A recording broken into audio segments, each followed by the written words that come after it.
Très chers bien-aimés dans le Seigneur, bien-aimés frères, bien-aimés sœurs, papa et maman, bonjour. Que le nom du Seigneur soit glorifié pour la grâce qu'il nous fait de pouvoir partager encore ces petits moments où nous voulons partager avec vous des pensées que le Seigneur a mises dans notre cœur pour nourrir notre réflexion. Ces pensées, je les intitule « Trois choses importantes que Dieu attend de ses enfants en cette période particulière de confinement où le monde est en train de faire face à cette pandémie de coronavirus. » Trois choses importantes que le Seigneur attend de chacun de ses enfants. Vous savez, en chaque période, Dieu a des objectifs qu'il veut atteindre avec ses enfants. Et particulièrement en cette période particulière, c'est vrai que les forces des ténèbres, le diable peut rechercher la mort de beaucoup de gens et même le fléchissement de la foi de beaucoup d'enfants de Dieu. Mais Dieu, pendant cette période, attend aussi a des objectifs qu'il veut atteindre et il attend de nous le développement de certaines attitudes importantes. Et dans ma réflexion, Dieu m'a dit qu'il y a trois choses importantes qu'il attendait de voir se développer dans la vie de ses enfants, dans la vie de ses serviteurs. La première chose, c'est un engagement total dans la prière et le développement de la réflexion. Dans la prière d'abord. Si vous regardez la Bible dans Luc 21, au verset 36, la Bible dit ceci, c'est Jésus qui parle à ses disciples. « Veillez donc et priez en tout temps, afin que vous ayez la force d'échapper à toutes ces choses qui arriveront et de paraître debout devant les fils de l'homme. » Veillez donc et priez en tout temps.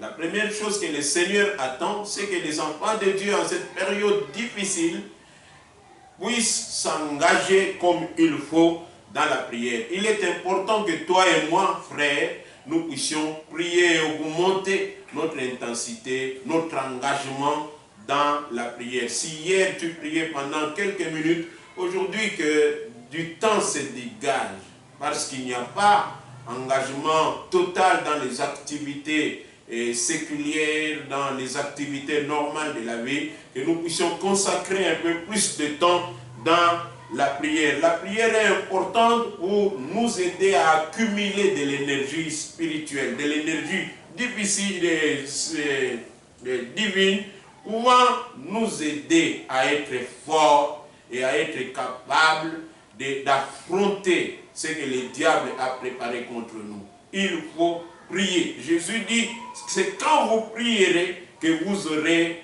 la force et vous aurez la capacité de vous tenir debout devant les tentations du diable, debout devant les sollicitations que l'ennemi peut amener devant vous.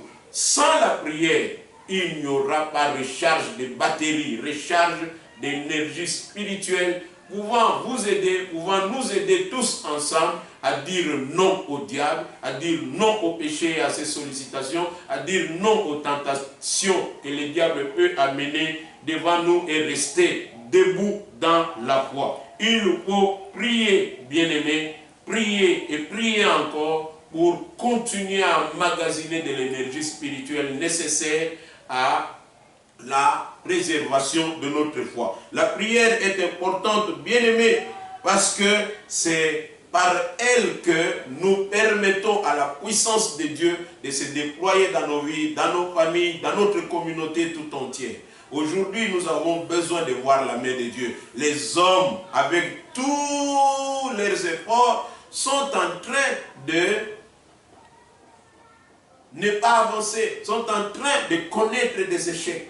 Nous avons besoin de l'intervention de Dieu pour pouvoir agir contre cette maladie et donner à l'humanité tout entière la victoire. Et par notre prière, nous permettons à la puissance de Dieu, aux muscles de la droite puissante de Dieu, d'entrer en activité et de venir résoudre les problèmes des hommes. Par notre prière, nous participons à l'administration, au gouvernement de ce monde. Nous pouvons influencer des choses par notre prière. C'est que nos mains, nos yeux, notre cerveau ne peuvent pas nous donner, notre prière, nos genoux et notre prière devant le Seigneur peuvent nous les donner. Cette victoire que nous recherchons, ces solutions que nous recherchons, nous pouvons les avoir si nous sommes engagés dans la prière. Et dans quelle direction nous devons prier, frère? La Bible dit dans 1 Timothée 2 au verset 1, c'est l'apôtre Paul qui parle à son fils Timothée. Il dit ceci: j'exhorte donc avant toute chose à faire des prières, des supplications, des requêtes, des actions de grâce pour tous les hommes. Verset 2, pour les rois et pour tous ceux qui sont élevés en dignité, afin que nous menions une vie paisible et tranquille. Il dit qu'avant toute chose, il exhorte que l'on puisse faire des prières et des supplications. Des prières en première position. Surtout en cette situation difficile, Dieu veut que nous puissions mettre la prière en première position, frère. Ne dormons pas. Ne nous laissons pas aller aux inquiétudes. Ne permettons pas que la distraction nous gagne. Ces temps, c'est des temps où les héros de Dieu doivent s'élever dans la prière. Paul dit qu'avant toute chose, il exhorte que les hommes puissent faire des prières et des supplications et ajouter à cela des actions de grâce. Des prières pour qui? Des prières d'abord pour les rois et pour tous ceux qui sont élevés en dignité. Enfants de Dieu, nous devons tous prier. Prier pour notre pays. Prier pour les autorités. Ce que Dieu a élevé au milieu de nous. Ils sont nombreux. Le président de la République, les gouvernements, nos gouverneurs de province, les maires de villes et les bourgmestres, tous ont besoin de notre soutien dans la prière. Ils sont en avant-poste. Ils ont des responsabilités énormes. Ils doivent prendre des décisions. Ils doivent être au devant de nous tous pour sensibiliser, de sorte que les hommes prennent la pleine mesure de cette pandémie, de ce danger qui s'est élevé au milieu de l'humanité. Et ils ont besoin de nous, de nos prières. Ils ont besoin de nos prières pour que Dieu les inspire, pour que Dieu les aide à pouvoir prendre de bonnes décisions. Tous ces scientifiques qui sont en train de chercher des solutions à cette maladie ont besoin de notre prière. Si tu pries, si je prie, le Seigneur les orientera, le Seigneur les mettra sur la bonne voie pour trouver des solutions à ces problèmes,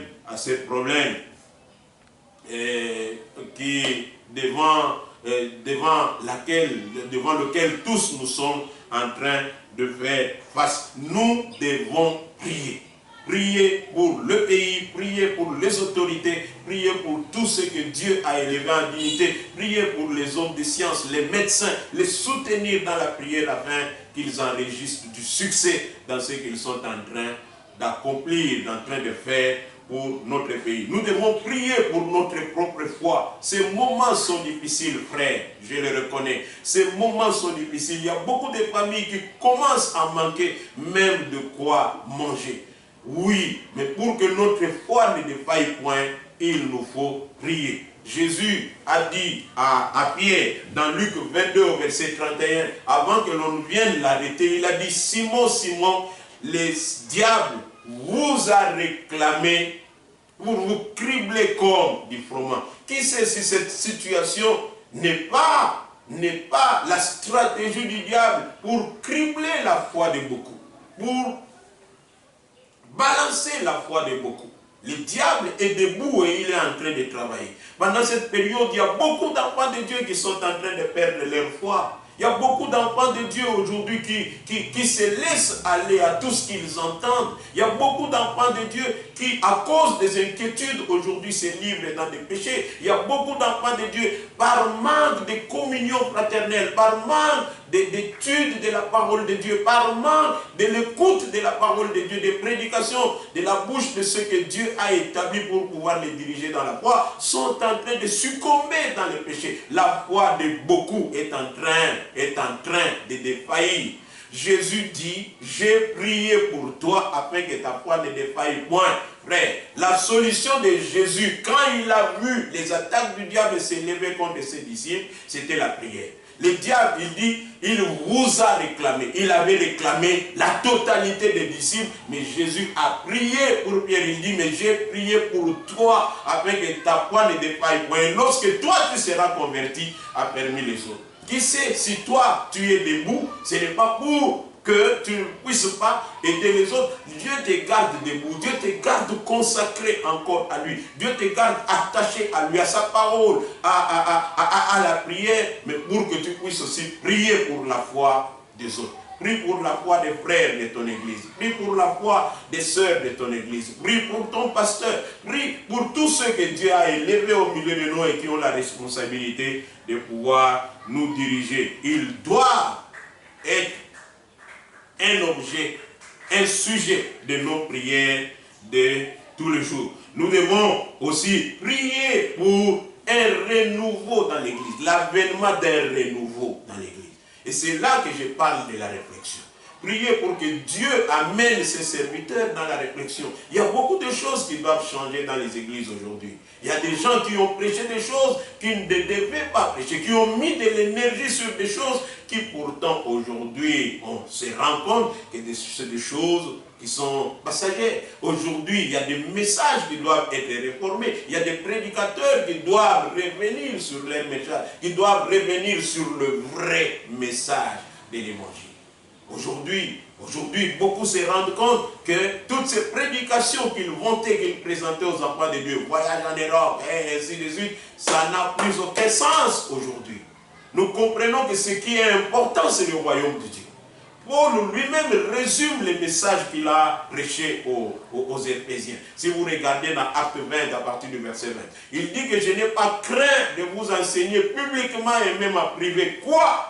La repentance envers Dieu et la foi en Jésus-Christ. Voilà le message qu'il faut apporter aux enfants de Dieu, apporter à l'humanité. Et il y a des serviteurs qui doivent réfléchir par rapport à leur message et revenir sur les fondamentaux, sur ce qui est fondamental. La repentance envers Dieu et la foi en Jésus-Christ. Le message. C'est ça le message le plus important qu'il nous faut prêcher. Donc, il y a beaucoup de serviteurs de Dieu qui doivent changer les sujets clés de leur message. Ils ont mis tant d'énergie sur des choses pour amener des enfants de Dieu aux choses qui sont passagères. Ils ont cherché à attacher le cœur des enfants de Dieu aux choses qui sont passagères. Frère, le plus important, c'est préparer le peuple pour le royaume. Parce que tout passe, tout change. Tout peut passer en un clin d'œil et tout passera en un clin d'œil. Mais seule la parole, la vraie parole du Seigneur est éternelle. Et celui en qui cette parole se trouvera, c'est celui-là qui sera aussi éternel. Il y a des choses que nous devons changer dans notre organisation de l'Église.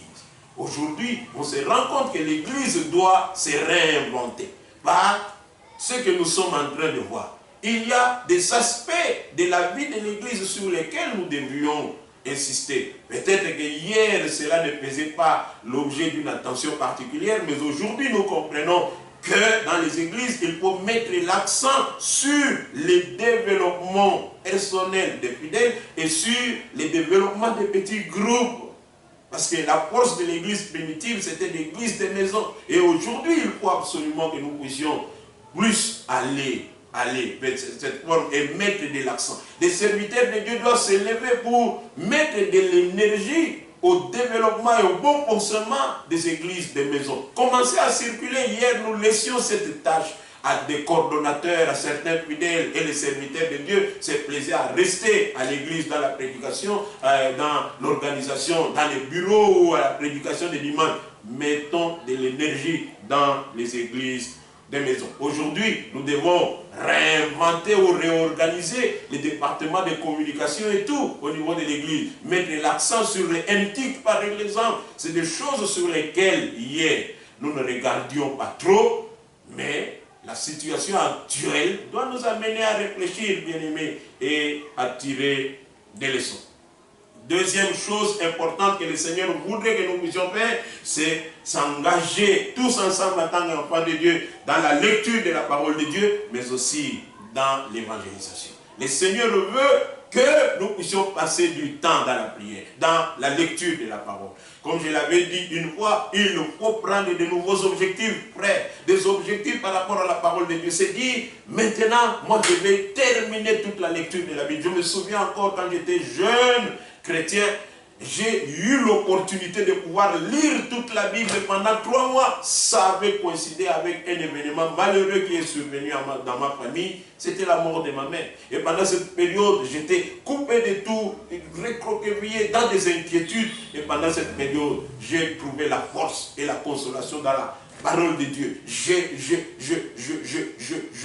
me remplissais de la parole de Dieu. Chaque jour, je lisais beaucoup de chapitres. Quelquefois, tous les livres, je les terminais. J'ai lu la parole de Dieu de septembre en décembre dans sa totalité. Pourquoi? Parce qu'il y avait à la base un événement malheureux. Peut-être que ce qui t'arrive est une occasion pour toi de pouvoir aussi lire la parole de Dieu. Mais après la lecture, mais il faut la partager. Tu t'es rempli de choses et il faut que tu vomisses ces choses. Frère, parle de Jésus-Christ. Prêche Jésus.